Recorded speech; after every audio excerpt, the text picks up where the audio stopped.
Hello, everyone. Welcome to the latest edition of DiMe's Virtual Journal Club. Thank you all for joining us. Today's topic is the applicability of artificial intelligence in healthcare and resource-poor settings. I'm very glad to welcome Mansa Shroff. She is the Director of Business Development and Chief of Staff at Wicked Smart and a longtime member of the DiMe community. And also to welcome Ashwina Gajali, who is a public policy specialist with more than 15 years of experience in financial regulatory management, global health, and policy formulation. And her work focuses on promoting access to healthcare in vulnerable populations. So just to give a few housekeeping items. So today's session is being recorded. If you would like to ask a question during the Q&A, I would kindly ask you to either raise your hand in the participant window, in which me as the moderator will unmute you to ask your question live, or type your question in the chat box. For the purpose of discussion, I think it would be better if you can type in the questions as our speakers today are chatting, so that I can interrupt them at an appropriate time if the question is relevant to a topic they're discussing in that particular moment. But in any case, if you would like to raise your hand and ask a question directly, we would just kindly ask you to please introduce yourself and your organization. Slides and recording will be available after today's session. And without further ado, I would hand it off to Ashwina to start our journal club. Thanks a lot, Alex, and thank you everyone for having Mansa and I. It's always a pleasure to connect with the community. Maybe we can move to the next slide. Thank you. So the context is one that was a problem that Mansa and I had been kind of brewing in our head for years now. A couple of years ago, I was working on a particular paper, but that was looking at the sophisticated systems using artificial intelligence in healthcare. But in the course of that research, I was kind of asking the question, what about the low and middle income communities and countries, and what else is happening in the world that's allowing for the emergence of artificial intelligence while we're problem solving in healthcare? So we could see in the research that there's a strong relationship between technological innovation and public health indicators, that societies having more technological indicator innovation could actually connect it to more lives being saved, better patient satisfaction, better access to healthcare, and overall better productivity. We could also see that there were a concentration of the use of AI-driven intervention in specific areas. And as I'm sure all of you have seen with COVID pandemic, whenever we talk about disease outbreak and surveillance, that's our go-to. So overall, we saw that it was still super challenging to use artificial intelligence in many of the low and middle income countries. Next, thank you. So the 4 core requirements that we found through a survey of literature and the different interviews that we had, and that Mansa will speak about later in the presentation, have to do with the quality of data that's accessible and available to everyone, the technology that's being used to collect and mine those data, the extent of which the personnel, the people involved, are skilled in that field, and of course, and more importantly, perhaps the regulatory framework that allows for the emergence of AI technology in the society and the cross-border use of those technology as well. And I will talk a little bit more about that as well. Next. So let me hand it over to Mansa, who will deep dive on the data dilemma. Yeah, thank you, Ashwina. So, one of the challenges we encountered while interviewing a couple of startups is that data still remains a big challenge for low and middle income countries for obvious reasons. The infrastructure, how people think of privacy and issues around it, what data quality looks like, and how data is captured, stored, and shared are a couple of different areas of challenges that these startups were dealing with. But as we were interviewing them and having honest conversations with these co-founders, we realized that overall, all of the low-income countries do not have a sophisticated capacity for data access and sharing. And that's something that the countries have to work on at a country level, not at a startup level. So it needs to kind of, be intertwined in how the infrastructures are being developed through various countries, funding and, resources from the government going into building these kind of infrastructures and resources so that the startups can actually grow and develop their protocols and their platforms. So even countries like India and South Africa, they have obviously given their population a plethora of data that can be accessed. How is it shared? Where is it captured? Where is it stored? It's not the best place right now. So potentially in the future, there comes a way where we can do this better. Another area that was of concern while interviewing the startups, which I will mention later, the particular startups that we worked with, is looking at the skilled labor. The whole aspect of AI is to replace skilled labor and be able to automate the entire process. But even with the ease of use that digital health technologies bring to the table, you still need trained lab workers to input all of the data that comes in. So technically, AI is not replacing it. You still need your skilled labor. So there has to be another way where these startups can work using AI, but minimize the use of skilled labor. Lastly, interoperability, which obviously has been a big question here in the low-income countries. How do you limit access and exchange of data amongst the countries, even amongst different institutions, because everything is a silo. And I think even parts of US is going through it, parts of Europe is going through it. So it's not unique to low-income countries. But what do we do to make it better for, say, a patient traveling from rural areas of Maharashtra and coming into a metropolitan city like Mumbai for their cancer treatment? How do you find information on where he or she were originally diagnosed, how their disease journey was, who their initial doctor was, bringing all that data into their clinic in Mumbai and then really kind of working around what's best for them. So that's the whole focus around data dilemma.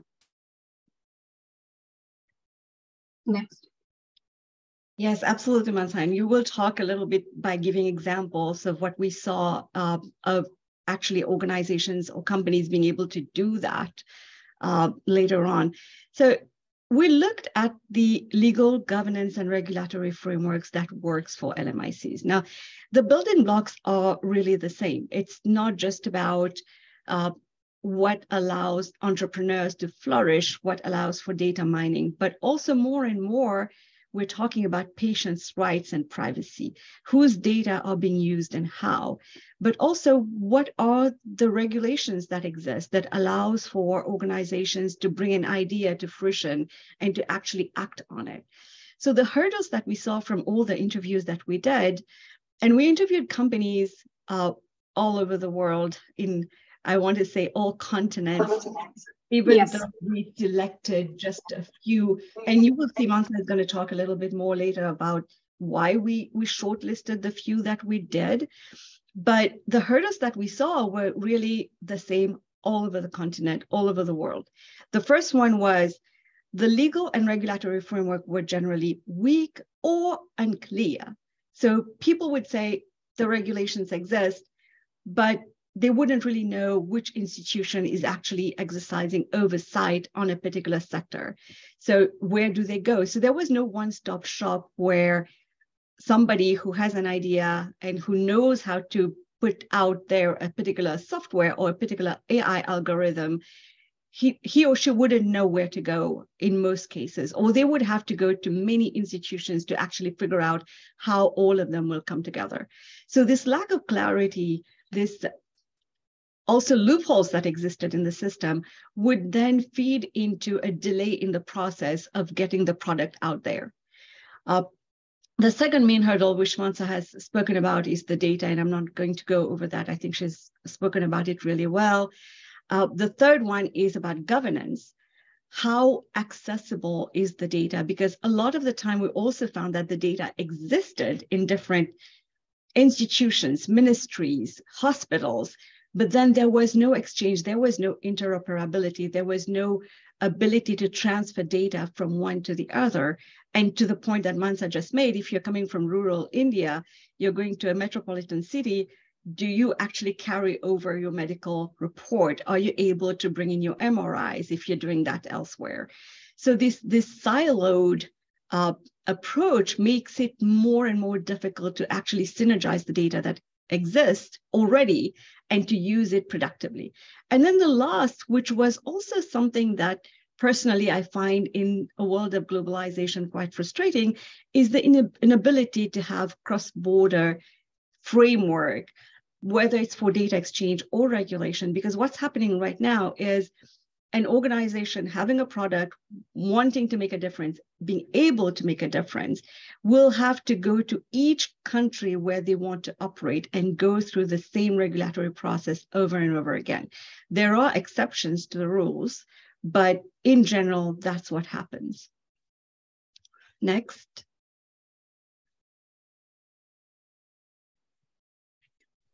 Yes, so I can chime in here, and Ashwina, please join in if if you'd like to add certain aspects to these startups. So the breadth of the research here was focused on these 4 startups, but the interview process started in late 2019, and it was an extensive interview process to understand what kind of digital health companies exist in all of the low-income countries, and then second, understanding which of them are applying AI to either expand the toolkit or improve access or be able to better diagnose the patients that are coming in.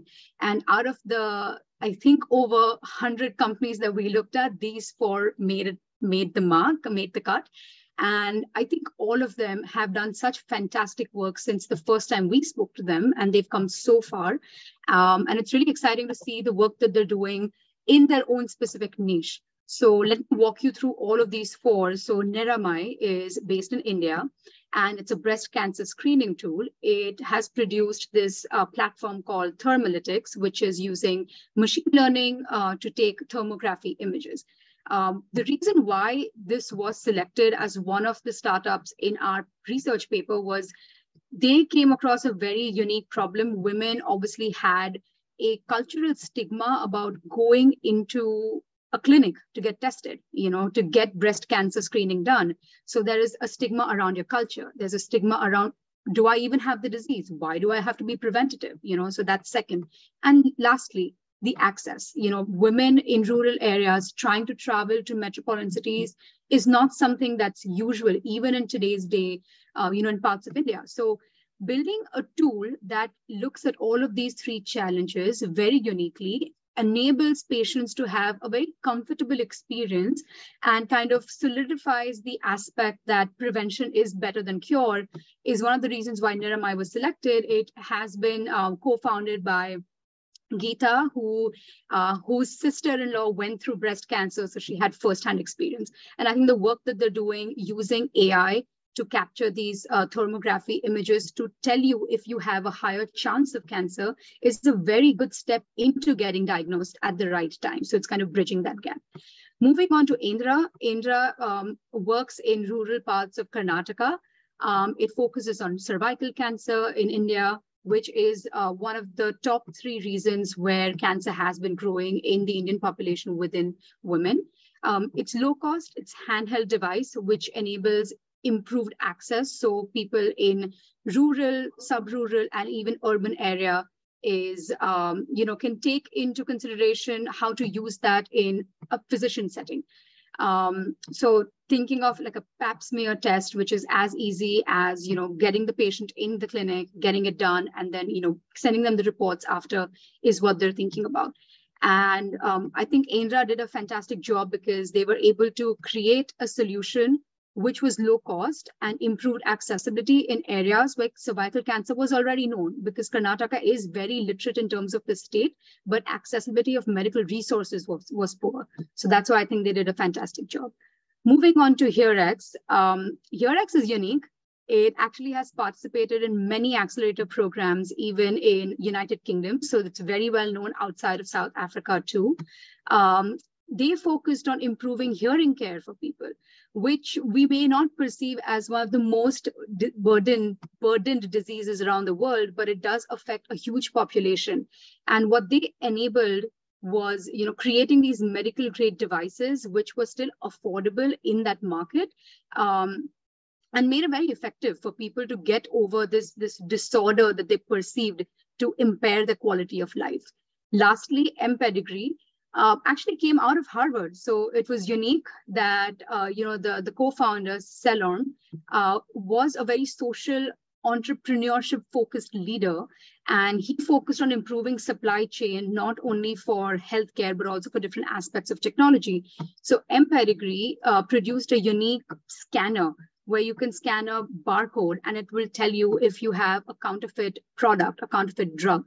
So it really worked in an area where you have all of these black markets for drugs which are sold at a very cheap rate, but you don't know if they're actually authentic enough to be used by public.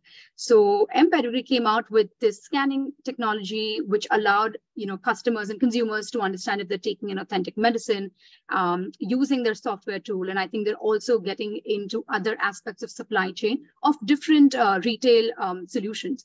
So they are expanding into different areas, and it's exciting to see that one application of healthcare could also be used in other industries. Ashwina, please chime in if I've missed anything for any of these startups. Are we good? You're on mute, Ashwina. Sorry, yes, no, the only thing that I would add is, like you said, these are the ones that made the cut, but there were dozens of other companies that we spotted, that we saw, but that were still at a very early phase. And therefore, it was kind of hard to be able to understand where they were at. They were still in the early process of getting approval for regulation or raising fund as well. So, right. Yes. Yeah, and I do want to mention one thing. When we were looking at these startups, at the back of my mind, we were thinking that an AI applicability for a startup would be a sophisticated clinical trial tool or a digital twin. But when you keep it in context of a low-income country, it's all about making it affordable, accessible, making the patient population very comfortable with what you're offering. So all of it had to work around this concept of stigma around prevention. And I think all of these startups did a great job in that area. We can move on to the next slide. So thinking about how healthcare can actually be, changed in LMICs is a very interesting conversation that Ashwina and I have been having for a couple of years now. And yes, there is this aspect of a new business model that needs to be developed that directly looks into what the patients specifically need.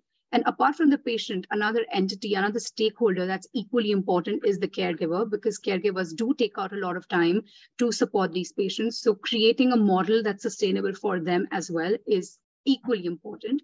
Allowing easy access, as I said before, and having insurance companies supporting how these patients are going through their disease is equally important. And there are parts of low-income countries that are seeing an uprise of insurance companies and reimbursement policies, which also enables patients to start thinking about their health more seriously. Because if you are being reimbursed, then you are more likely to go into the clinic to get a regular checkup. And it allows patients to start thinking about what devices could I actually bring into my home so that I have access to this technology 24/7. An area that, Ashwina, please chime in because you have experience in here, is public-private partnerships. So public-private partnerships is one of the areas we looked into while researching on this topic. And while I think startups do a fantastic job of creating these tools and platforms that enable and improve access to care, there's a lot of work that governments also need to put in. And specifically for high disease burden like tuberculosis, malaria, HIV, which are prevalent in these countries, there needs to be a very sophisticated ecosystem built between the startups, the healthcare providers, the government, and the private agencies, so that you can certainly target groups of people who need it more than the others do. Ashwina, would you like to add anything? I was going to say, I think what we saw is currently they're really a binary way in terms of business model. Either there's heavy dependency on government institution, where they're subsidized, where it's really going to look for grants from the traditional funders, to the ones that actually struggle because they do not have enough funding and because it's not an easy business model. And across the conversation, I think the ones who did not get subsidized by government or who were not hosted in an academic institution, for instance, being a lab in a university and therefore receiving grants through the university, or having access to researchers through that and having access to skill sets and just kind of co-creation of a solution within an institution. The other side of the coin were the conversations were like, we actually need more funding. We need investors to trust us. And we need people to know that this is something that can work, even though it's in a low and middle income economies. So between the two options, there are a lot of other opportunities that have not been explored yet. So what would it look like to be able to crowdsource from the users directly is something that is hard to know for different reasons, because still in many of the countries, not everybody has access to a smartphone, or not everybody even have access to a phone. But then are there alternate ways of exploring that?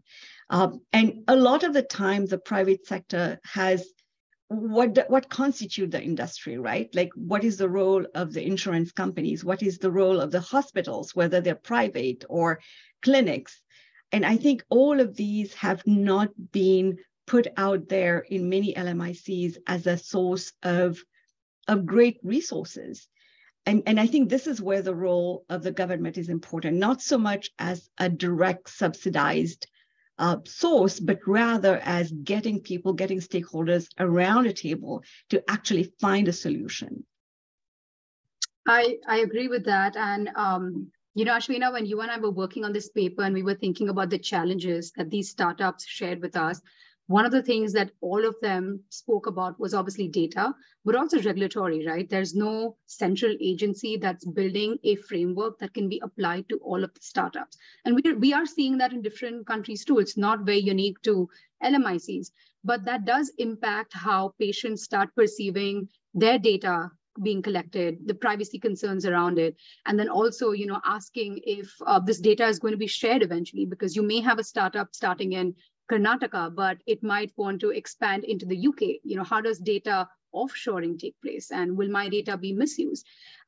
So hopefully, when we're thinking about public-private partnerships and a new business model, governments, as you rightly mentioned, it's not just subsidizing funds, but also enabling, creating these smart frameworks that can be adaptable to different circumstances and different regions, and so that the technologies that are being innovated in these areas can be adaptable for specific patient populations. So maybe we can hit a pause here and take questions. To hear some. Over to you, Alex. Yeah, well, first of all, thank you very much for, I think, talking about a topic that is, I think people oftentimes, and this is one of the first questions that I wanted to actually open with in the discussion, is the fragmentation of the regulatory hurdles that manufacturers often experience especially in India and neighboring countries, where how it kind of holds back the scaling efforts of different companies. And I was actually wanted to ask if, based on the research that you've done, how do you feel that, what is the experience of the manufacturers and the struggles that they have in understanding that every country has a different regulatory system through which they need to go through? I mean, in the US or in the European Union, things are a lot easier for the sake of, regulations, and once you have one certification, you have an access to a very large market. But the story is a bit different in the lower middle income countries, isn't it?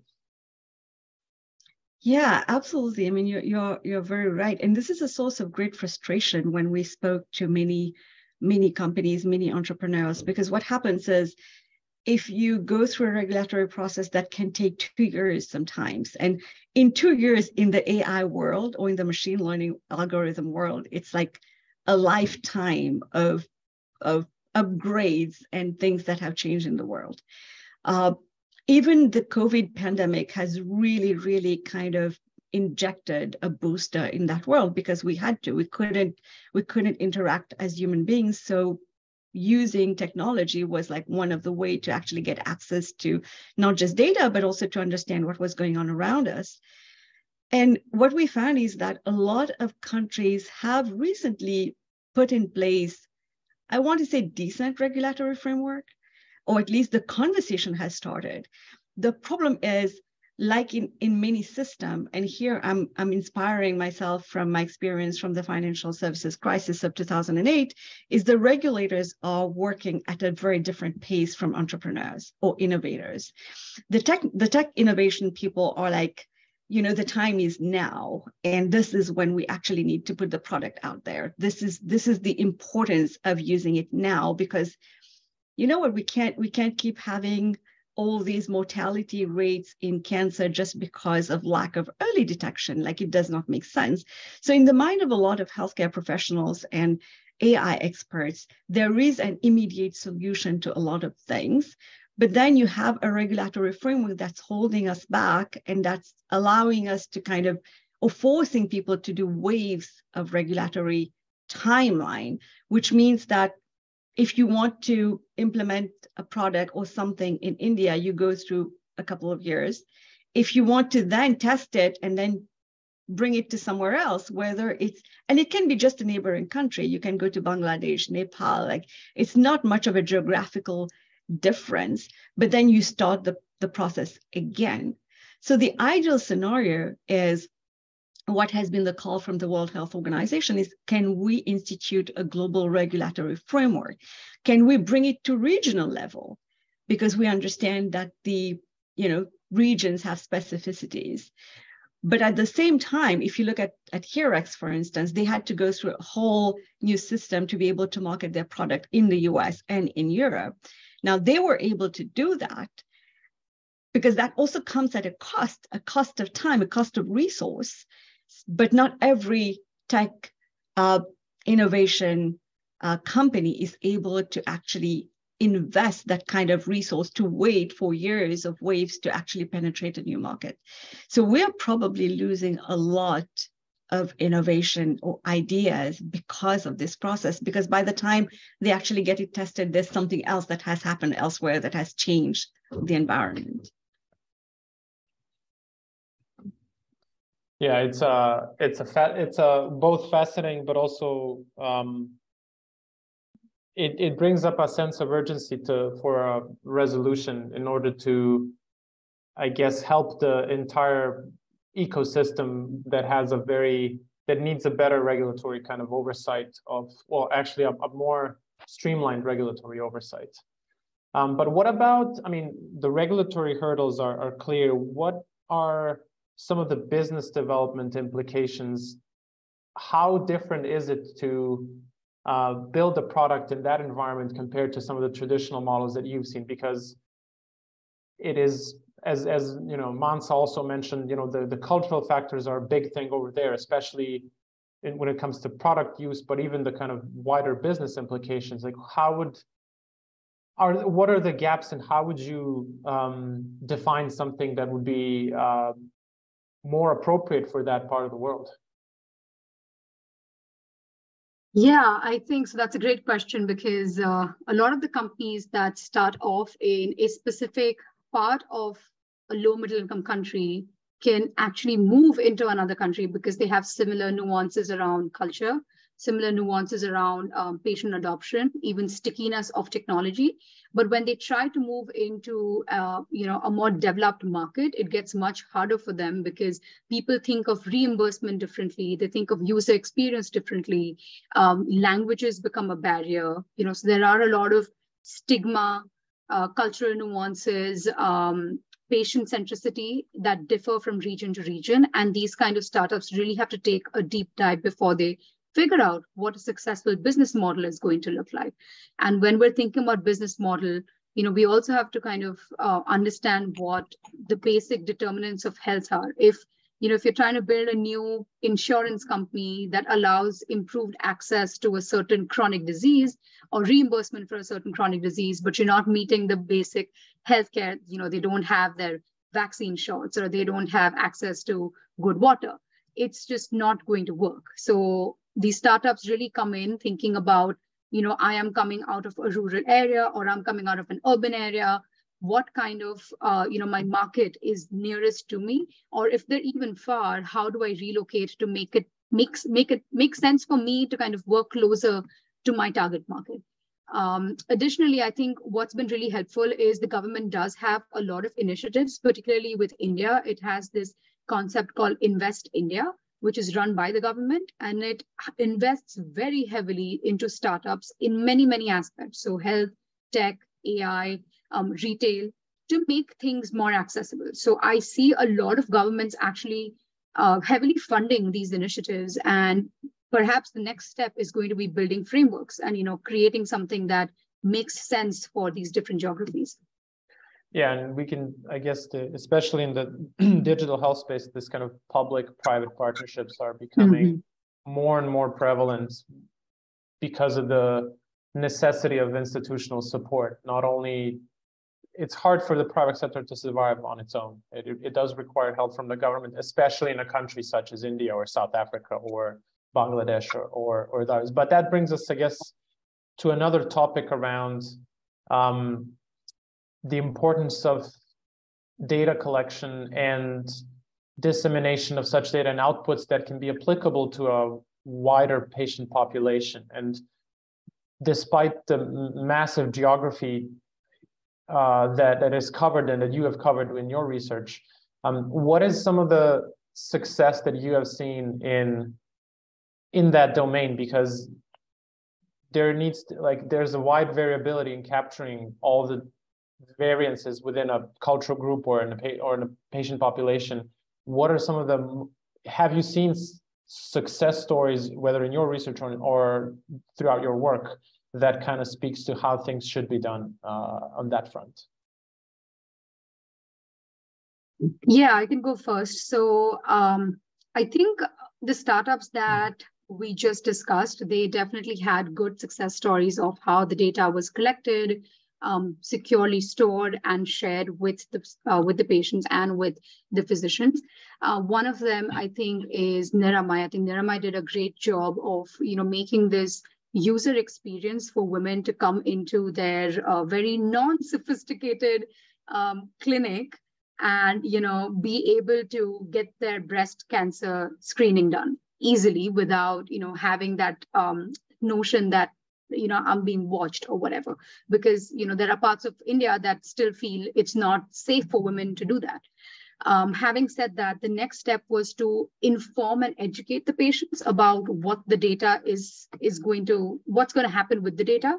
So I think they had the ownership of the data, and they were explained that this data is going to go back to your physician if you have high chances of diagnosis, which means you can actually go back to your doctor and say, I would like to be diagnosed further. I want to make sure that I'm in the early stage, if I can catch the cancer, if I can do something about it, and then talk about the financial support around it. A startup that we actually did not include in our research, which I came across when I returned back to India, was working in pathology. And what they did is they used AI to improve screening for pathology trials. So, when you go to a pathology lab, you can get maybe 200 tests done in a day. And that's still low for a country which is 1 billion, or, an area which has such a huge population, because people are just getting tests done all the time. What happens when you apply AI to a situation like this is you increase it by 10-fold or by, 15-fold. And you also improve the accuracy. So you want to kind of keep in mind that data collection is one thing, but also improving the data that has already been collected to make sure that it's as close as possible to being accurate, complete, so that patients, have more time in their hand as they're working through their disease. I think it's a very interesting and very empowering notion that these startups are working around. Yeah, sorry, Ashwin, if you wanted to add something. Sure. I mean, the one example that I can also flag is, and I think it's important to kind of also know that there are different steps to reaching to an AI product. And I think that has been showcased by Pedigree, because they started really with just a normal phone, with just text technology. And I think they are not the only one. There's quite a few of them who are doing that. And the phase one is really, like Mansa said, let's get sure that our data is there. Are we getting quality of data? Are we standardizing? Are we processing it the right way? Do we collect it?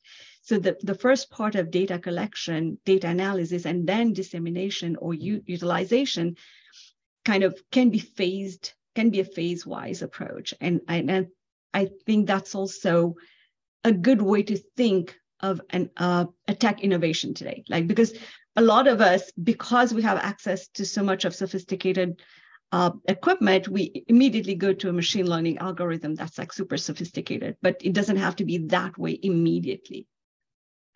Yeah, especially in an environment that, as both of you have mentioned, has more frequently than more basic needs of solving simpler healthcare problems that don't necessitate cutting edge technology, but just appropriately used technology of maybe a lower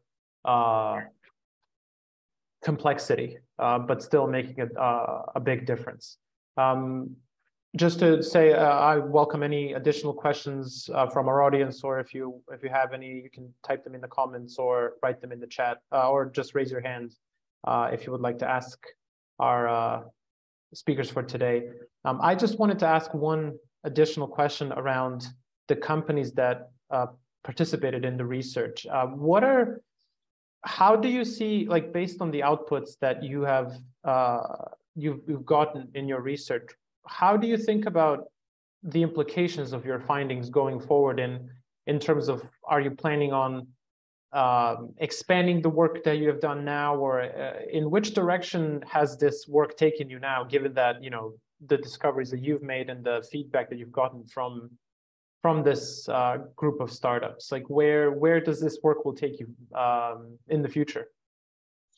I think Mansa and I are very complementary in the way we look at this problem, because she tends to have this very business development side of it, and I tend to look at it from the policy side.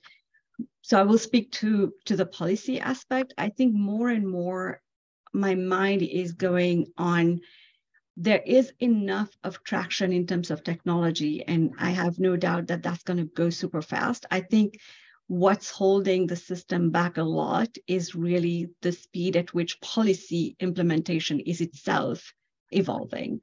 And when we mean policy, it's not in the restrictive way, which is, let's just sit together and write a law, what's allowed and what's not, how much of fees do you pay for a permit and that kind of thing, but more, what does ethics look like in this particular context? How do we protect individual privacy?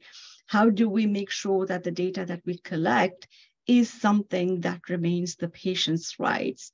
And I think that's where my mind is going next, is this intersection of individual rights, privacy protection, but also policy making, which is one step ahead of the traditional way of thinking of policy.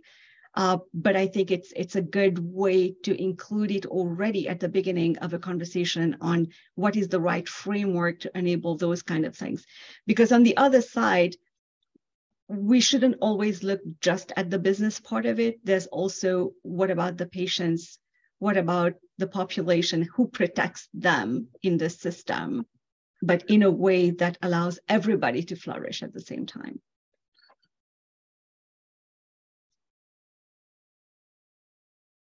Yeah, great. Mansa, did you have anything to add, or? No, I think Ashwin covered a lot of ground, but I think in terms of just the business management and business model area of how these startups are thinking, as Ashwin rightly pointed out, you have to think of patients and how you serve them, but you also have to think about how you're going to make money out of it, because the startup is not going to survive if there's no money coming in, and if you're not going to be able to kind of create something that's lucrative. And in that sense, I think it's really important to start thinking about technology that has stickiness. You know, it's like all of us go back to Amazon because we know that our products are going to be delivered in time. We go look at Netflix because we like that user experience. We appreciate Zoom because it's now become the norm. And in a similar way, we have to start thinking about healthcare, although not as a profit-making business, but more as a user experience. And how do you kind of inculcate that into a business model? How do you create these experiences so that patients stay with you? You give them a rich, journey in their disease or in their just lifestyle changes, and then through that, figure out how you can create a revenue model. And the revenue model could look very different for even startups in a similar region. Like maybe in Mumbai, a startup could primarily be run by government funds or grants, and the other startup could just be run by social media outreach.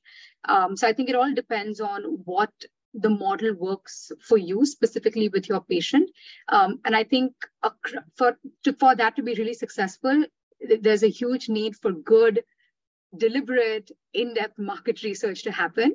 And I think startups need to spend a little bit more time to do that instead of just coming up with, the next best app for a very, very short time and then, just goes off the market. So yeah, I would say that.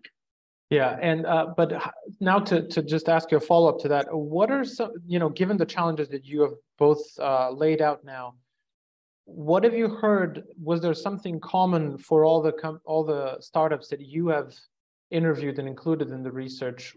What were some of the common challenges that they faced in terms of, did they face any in terms of user adoption or the reimbursement piece, or I'm assuming that you've heard probably similar stories, at least in some of these domains. Yeah, I can start, and Ashwina, please jump in. I think one of the main challenges was regulatory approval. They just did not know what happens with a federal agency asking for your data review. How do you collect the data? What it means to collect this data in a certain region of the world. How do you store it? How do you share it? So I think that was a big problem for a lot of them because there's no one framework, that works for everyone. So that was one. And I think a part of it also overlaps into the legal aspects. How do you work with data that should be HIPAA compliant, that's double blinded. So, kind of thinking about it from that perspective. Obviously, cost is a common factor for all startups coming out of low-income countries. How do you make it sustainable? How do you find resources so that you can support your startup? Is there a model that's going to work so that you can, you can fund yourself? It can be an ongoing cycle. Ashwina, do you want to add anything else? Yeah, what I understand is it was more a question of how does it happen on the user side? Is that it? Well, what were some of the common points that you heard from the companies you've interviewed with respect to all the challenges you've just laid out now recently? Have you heard some common themes as you were talking to them, regardless of geography, that, user adoption or feedback or the market research aspect that you mentioned? I'm assuming that there were, as they try to scale their efforts and expand into other markets, I'm assuming that, they've all hit similar challenges in trying to be successful. I think that the main challenge that we saw was not so much on the LMICs is low and middle income. The middle income was had lots of potential. They had access or a certain level of affordability to actually have a phone, to be able to be educated, to be able to know where to go. But when we talk about the low income population, that's where everything was hurting, because the problem was, how do we actually talk about data if there's no access to potable water? Or how do we actually talk about going into a rural area when that last mile is not even covered? Like it's not. So there are very concrete hurdles that maybe in our world, we are kind of disconnected. But then when you're trying to do outreach program in a rural area, and you have to think of even what road leads there. Yesterday, I spoke to somebody who's working in Guinea, and who was telling me that there was no even a clear road. You have to be an Indiana Jones and kind of make a road to actually get access to a population. So it's very real, very concrete. And So they're struggling with a lot of social issues, which feed in turn with just healthcare problems. So I think that's what I heard, at least, especially when we're talking about low-income countries or really vulnerable population, which also exist in all countries across. Yeah, and this is where the conversation around using very simple solutions in these environments that already have a very limited capabilities. Well, limited is being generous, right? They have basic or sometimes not even basic infrastructure to implement any of these solutions, let alone consider some wide-scale interventions that would support, massive adoption. Absolutely. And I mean, there's the article also covers data, as in what type of data. We are kind of set in what data looks like. And for me, it's like an Excel sheet that's beautiful and that has all the variables that I can play with, right? But then maybe data looks differently. Maybe it's the number of, people who are actually having flu over the years. Maybe it's the number of traditional medicines that's being bought in a specific village. So we also need to reinvent what data collection looks like as well. And I think that's part of the problem that prevents us from moving forward. Yeah, that's a very strong statement, I guess, to slowly wrap up our today's journal club. I'm gonna leave just a few moments to our audience in case there are any questions that they may have for Ashwina and Mansa. But it was, I really would like to thank you both for a really, I think sometimes, as you said, we are maybe distant from some of the issues that are really preventing many countries and people in the world to benefit from the solutions that we are talking about implementing and that can help at scale. But it was a very informative session and a great article that you have produced. And I invite everyone to read the article in full in the link in the description of the presentation. Unless if Mansa or Ashwina, if there's any last comments or any suggestions or anything else that you would like to mention to our audience before we close this out. No. I was just dropping in the chat box that comments are also welcome. So I'm going to drop my email address if you have further thoughts, or even if you know of specific organizations or ideas that you can connect to this article. We're always happy to kind of, just add it to the research itself. Yeah. And just echoing what Ashwina just said, I think, once you write an article, it kind of sits in this space. But, when you start having dialogues around how it could be used with, different startups, maybe we've just focused on South Africa and India right now, but perhaps we find a very exciting startup coming out of Indonesia or Bangladesh that, one of you guys know of. I think it'll be really exciting to continue this dialogue and, take it further to understand what can be done in terms of framework. How do we better equip these startups with the funding or any challenges that they're going through? So thank you, Ashwina, for adding that. Well, thank you both for today's presentation and the discussion. I'm just gonna follow up with announcing a couple of events that are going to take place in the next few weeks from DiMe. So the first would be the webinar on topic of diversity in clinical trials with special remarks by the FDA commissioner, which is on Wednesday, February 15th. So definitely tune into that. Whereas our next journal club is going to revolve around the topic of digital health innovation and oncology. Moderated by Sarah Sheehan, my colleague at DiMe, as well as Smit Patel, and with some two very important figures in the oncology space, Dana Wolf-Hughes from the National Cancer Institute and Edmonda Robinson, the Chief Digital Officer at Moffitt Cancer Center. So tune in for a journal club around digital health innovation in oncology and priorities for high-value digital transformation in cancer care on March 7th. So thank you all for joining today, and look forward to seeing you in our next Journal Club sessions. Thank you, everyone. Thank you, everyone, for joining us. Take care. Bye.